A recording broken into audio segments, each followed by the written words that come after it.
আজ সকাল থেকে ঘরের থেকে ব্লগ স্টার্ট করছি আর তাড়াহুড়োর মধ্যে আছি। সম্রাট রেডি সেডি হচ্ছে, বেরোবে। সব নিয়েছো তো? ওই সোয়েটারটা ঢুকে নিয়েছো? সম্রাট রেডি যাওয়ার জন্য। চলো, এইটা তো আমি দিয়ে আসবো বাইরে অবধি।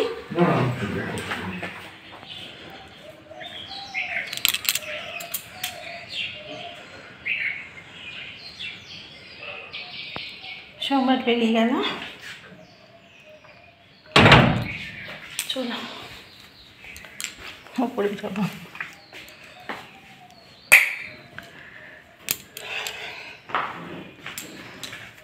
বেরোনোর আগে মতো একটা ঝড় চলে। যাই হোক, এইটা সেটা ওটা সেটা ছোটোখাটো জিনিসগুলি তো ভুল হয়ে যায়। চলো কাজকর্ম হাত দেবো। চলো, চান পুজো কমপ্লিট। টিপটা খুলে গেছে, টিপটা পড়তে হবে। চান পুজো কমপ্লিট হয়ে গেছে আর মেয়ে এখনও ওঠেনি, কারণ যে কালকে তো অনেক রাত্রিবেলা শুয়েছে। ওর বাবা বেরোনোর আগে মেয়েকে বলে গেল আমি বেরোচ্ছি। যাই হোক, আর যে গাছে অনেক ফুল ফুটেছিল, তুলে এনেছি, নিয়ে পুজো করলাম। আজ মঙ্গলবার তো পুজো হয়ে গেল। আর দেখি রান্নাবান্না কি করা যায়। জানোই তো, সম্রাট না থাকলে আমার রান্নাবান্না করতেও আর ইচ্ছে করে না, কোনো মুডই লাগে না। যাকে এসব বলে তো কোনো লাভ নাই। তাহলে চলো কাজে লাগতে হবে। চলো দেখে আমি কেরম পুজো করলাম তোমাদের দেখাই। চলো দেখো, পুজো কমপ্লিট।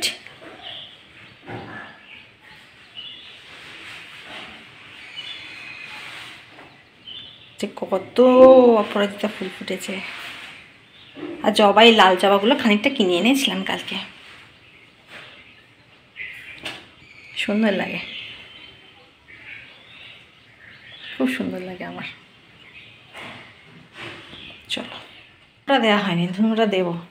এই ধুনোটা একটু গোছাবো, ওই কর্পূর টপ্পু সব দিয়ে তারপর ধুনোটা জ্বালাবো। ধুনোটা দিয়েই আস্তে আস্তে ওপরে যাবো এবার। চলো, তারপর দেখি, সঙ্গে থাকো, সারাদিন কী করছি দেখি। দেখি না, কথা বলিয়ে যাচ্ছে। চলো, চলে এসেছি অনেকক্ষণ গো। হ্যাঁ, এসে কাজকর্ম করছিলাম। ওই জানলাগুলো পাখিদের খাবার দিতে, ও কাঁচগুলো খুব নোংরা হয়েছিল, সেইগুলো সব পরিষ্কার করছিলাম।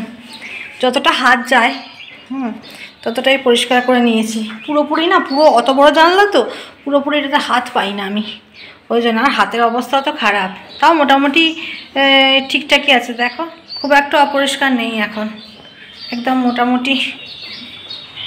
কাঁচে সাবান টাবান দিয়ে জল দিয়ে ধুয়ে দিয়েছি একবারে। পাখিগুলো বসে খায় তো, ওই জন্য খুব নোংরা হয়ে যায় মাঝে মাঝে এই কাঁচগুলো। আর হাতের জন্য আমার করাও হচ্ছিল না, ওই জন্য করে ফেললাম। আর এই সময় নিজেকে একটু ব্যস্ত রাখলে না মনটা ভালো থাকে। নিজেকে ব্যস্ত রাখলে চিন্তা ভাবনা কম হয়। হ্যাঁ, যাই হোক, বাড়ির মানুষ বাইরে গেলে চিন্তা ভাবনা বেশি হয়। সেই জন্য এই সময় একটু বেশি কাজকর্ম করলে চিন্তা ভাবনাগুলো একটু কম হয়। সুতরাং এই সময় এক্সট্রা কাজগুলো আমি করে নিই। তোমরাও দেখবে করে। আমার তো তাই মনে হয় যে যত কাজের মধ্যে মনে হয় ইনভলভ থাকবো, তত মনে হয় চিন্তা ভাবনাটা কম হবে। সকালে রুটি করেছিলাম, এই পরোটা করেছিলাম, সেই জন্য চাকি বেলুনটা ধুয়ে শুকুর দিয়ে গেলাম। ওই জন্য ভাবছি রান্নাঘরটা একটু সময় পেলে, আজকে রোজই তো সাবান দিয়ে মোছা হয়, আজকে ভাবছি একটুখানি ধুয়েই ফেলবো। দেখা যাক কী করা যায়। হ্যাঁ, আর যে কাজকর্ম করলে শরীরও ভালো থাকে আর মনও ভালো থাকে, তাই না? চলো, মোটামুটি আজকে কমপ্লিট। এই দেখো ভাত হয়েছে। আজকে তো ছোটো হাঁড়িতে বসিয়ে দিয়েছি, খাওয়ার রুচি কারোরই থাকে না আজকে আর। আজকে মানে যতদিন সম্রাট থাকে না। আর এই হচ্ছে চচ্চড়ি হয়েছে একটা, দেখতেও ভালো হয়নি গো কিছু রান্না করলো। আর এই হয়েছে মুসুর ডাল, আর এখানে একটু পাঁপড়ের ঝাল আছে। এই হচ্ছে আমাদের আজকে দুপুরের। আর এখানে মানিতের জন্য একটু উচ্ছে সেদ্ধ দিয়েছি। এই হচ্ছে আমাদের আজকে লাঞ্চের মেনু। বুঝতেই পারছো, খাওয়ার ইচ্ছে নেই, না থাকলে যা রান্না হয় তাই। যাই হোক, পেট তো শুনবে না, ঠিক খিদে তো পাবেই, তা খেতে তো হবেই, তা কিছু করার নেই। যাই হোক, রান্নাটা আগে ইচ্ছা করে কমপ্লিট করে নিলাম। কি গরম পড়ে গেছে গো, মানে আর ভালো লাগছে না, পাখাটা জোরেও চালালে ভালো লাগছে না, আবার নিভিয়ে দিলেও ভালো লাগছে না, বাজে একবারে ওয়েদারটা হয়ে আছে। তো ওই জন্য আগে রান্নাঘরে রান্না একবারে রেডি করে নিয়েছি। এবার রান্নাঘরটাকে পরিষ্কার করে নেবো, পরিষ্কার করে নিয়ে এবার রান্নাঘরের জিনিসগুলো আস্তে আস্তে বাইরে বা ছাদে বার করবো, ওই টিয়ারগুলো বার করে দেবো, নিয়ে তারপর রান্নাঘরটা ধুয়ে ফেলবো। চলো কাজগুলো করে নিই, হ্যাঁ অনেক কাজ পড়ে রয়েছে। পানি আর বাপির খাবার রেডি করে দিয়েছি, মেয়ে ওপরে খাচ্ছে, মেয়ে খাবার নিয়ে চলে যাবে। ওরা এই উঠেছে, বললো ওরা একটু পরেই খায়। তা জলখাবার রেডি করে দিয়েছি, শুধু মটরশুঁটি দিয়ে কালকে কচুরি করেছিলাম, আর একটু সাদা ময়দা ছিল, ওই জন্য আজকে সকালে সেগুলো দিয়ে পরোটা ভেজে নিয়েছি। তা ওদেরকে ওইগুলোই দিয়ে দেবো, আর কটা কচুরি ছিল আমি আর মেয়ে গরম করে খেয়ে নিয়েছি। এই হচ্ছে আজকে আমাদের জলখাবার। চলো এরপর জিনিসপত্র আস্তে আস্তে বার করছি, তারপর এই যে চেয়ার সব বার করেছি। এরপর একটু পাপোশ টাপোশগুলো সব সরিয়ে দিয়ে রান্নাঘরটা ধুয়ে ফেলবো।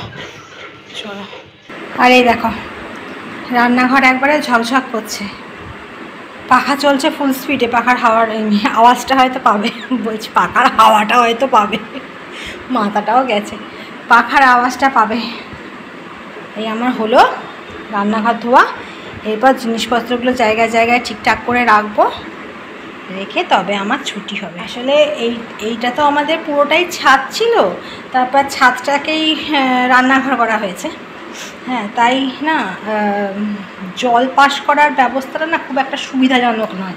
হ্যাঁ ওই ধোয়াধুয়ি করতে কোনো অসুবিধা নেই, কিন্তু ড্রেন দিয়ে জল পাস করাটাই হচ্ছে খুব মুশকিল। হ্যাঁ কারণ নতুন করে তো আর মেঝে তৈরি করা হয়নি, ঢালটা ঠিক ভালো নয়, ওই জন্যেই মুশকিলটা হয়, এছাড়া কোনো ব্যাপার নয়। মানে রান্নাঘর অন্তত মাসে বা প্রতিদিন রান্নাঘর ধুয়ে ফেলা যেত। হ্যাঁ ওই জলটা বার করতে গেলে খুব কষ্ট হয়, ওই জন্যই। আর তারপর হাতটা বাড়াবাড়ি হয়েছিল বলে আমি আর করছিলাম না, কিন্তু আজকে দেখলাম যে না, অনেক দিন হয় না পরিষ্কার করা ঠিকঠাকভাবে, ওই জন্য করে ফেললাম, সময় ছিল বলে। চলো, দাঁড়িয়ে আছি জানলার সামনে, দাঁড়িয়ে যাচ্ছি। এই শুইনি আজকে, ঘুম পাচ্ছে না, ওই জন্য একটুখানি দাঁড়ালাম, বিকালটা দেখছি, চুপচাপ দাঁড়িয়েই দেখছিলাম। জামা কাপড় পাট হয়নি, জামা কাপড় পাট করবো গো, তারপর সন্ধ্যে দেবো, তারপর চা, তারপর রাতের আবার রান্না, এই তো রুটিন। পাখিগুলো যাচ্ছে আর আসছে, একবার করে এই গাছে বসছে আবার উড়ে যাচ্ছে, ওইটাই দেখছিলাম দাঁড়িয়ে। আর এই সামনে যে কামিনী গাছটাতে আছে, সেই কামিনী গাছটাতেও অনেক ফুল এসছে, ওইগুলো খুব সুন্দর গন্ধ। তা খুব বেশি এখনও আসেনি, অল্প কয়েকটা গাছের ডালেই ফুল এসছে, সেই সবই দেখছিলাম। এরপর চা করবো, চা করে তারপরে ওপরে যাবো। আর দেখো না, অনেক জামা কাপড় আছে, আজকে পাট করিনি এখনও, ইচ্ছা হচ্ছিল না, চুপ করে বসছিলাম, এরপর করবো। চলো দেখো, এক গাদা জামা কাপড় এনে রেখে দিয়েছি, সে সকাল থেকে রেখে দিয়েছি, অন্য সময় আমার পাট হয়ে যায় গো, এই সময় আজকে করিনি। সম্রাট এখনো ফোন করেনি তোমাকে, কত অবধি গেল কে জানে, সেই সব চিন্তা ভাবনাই করছিল। এরপর চলো, এরপর কাজ করি, কাজ করলে খানিকটা আবার সময় কাটবে। চলো, রান্নাঘরে চলে এসেছি, আর বাইরে তো সন্ধে লেগে গেছে পুরো। আর আজকে ভাবছি যে রাতের বেলা একটু ভাতই বসিয়ে দেবো, রুটি করতে ইচ্ছে করছে না আজকে না, কিছুই ইচ্ছে করছে না, বলো বাজে মেয়ে আমি একটা। যাই হোক, এই চাল ধুয়ে রেখে দিয়েছি, চাল ধুয়ে ভিজিয়ে রেখেছি, রাতে একটু গরম গরম বসিয়ে দেবো, একটু আলু ভাতে দিয়ে দেবো, আর একটু বেগুন ভাজা করে দেবো, ঘি দিয়ে খেয়ে নেবো, এইরকমই প্ল্যানিং আছে। হ্যাঁ মেয়েও বললো মা ভাত খেয়ে নেবো, কাল পরীক্ষা আছে, অসুবিধা নেই, কিছু হালকা ফুলকা খেয়ে নেবো। ঠিক আছে তাহলে তাই করি, তাহলে ভাতই বসিয়ে দিই। ভালোই হয়েছে, আবার আটা মাখা করে রুটি করে, আজকে মন মেজাজটাও ভালো লাগছে না, করতেও ইচ্ছে করছে না। যাকে এই হচ্ছে আমাদের ডিনারের মেনু। আর সন্ধ্যাবেলা তারপরেও জলখাবার কী করি দেখি। তাহলে আগে চলো বেগুনটা কেটে না নুন হলুদটা মাখিয়ে রেখে দিই, যদি পারলে ইয়ে করে দেবো, একটু রাতেই গরম ভাতটা যখন বসাবো তখন গরম গরম ভেজে নেবো। চলো, এই যে রান্নাঘরে রান্না করছি, আর রাতের অপেক্ষা করলাম না। এখন মোটামুটি 7:30 বেজে গেছে, ওই জন্য রান্না করেই নিয়েছি। আর দেখো কি হচ্ছে, ভাত দেখো ঘিটাকে একটু গলিয়ে নিয়েছি, হ্যাঁ, গরম ভাতের ওপর বসিয়ে দিয়েছি। আর এখানে এই যে বেগুন ভাজা ভেজে রেখে দিয়েছি। আর এই যে আলু ভাতের ওপর নুন আর তেল দিয়ে রেখেছি, এখনও মাখিনি। আর মেয়েকে সন্ধ্যেবেলায় একটুখানি ওই চাউমিন তৈরি করে দিচ্ছি। ও তো রোজই সন্ধ্যেবেলা কিছু না কিছু বানায়, কিন্তু আজকে ওর পরীক্ষা বলে আনলাম আমি বানিয়ে দিচ্ছি। এই চাউ সেদ্ধ করতে বসিয়েছি। আর এই যে এখানে সবজি কেটে রেখেছি, একটু মাথার অন্ধকার হয়ে যাবে। এই দেখো সবজি কেটে রেখেছি, ওই একটু চাউ করে দেবো ওকে। সে ব্যাপার স্যাপার, বুঝলে তো? ঠিক আছে, তাহলে আজকে আর ব্লগ বেশি বড় করব না, কারণ যে চাউমিনটা করে মেয়েটাকে দিয়ে তারপরে ঘরের কয়েকটা কাজ বাকি আছে একটুখানি।